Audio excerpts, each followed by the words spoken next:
जी का सुनी ना, बोला बोला बोला। हमसे है कटिया उटिया ना होई इतना सवेरे।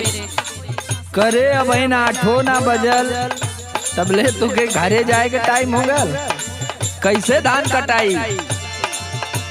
जड़वाया पलवा में इतना खटाई बात सुना हो बलम भाग जाएंगे।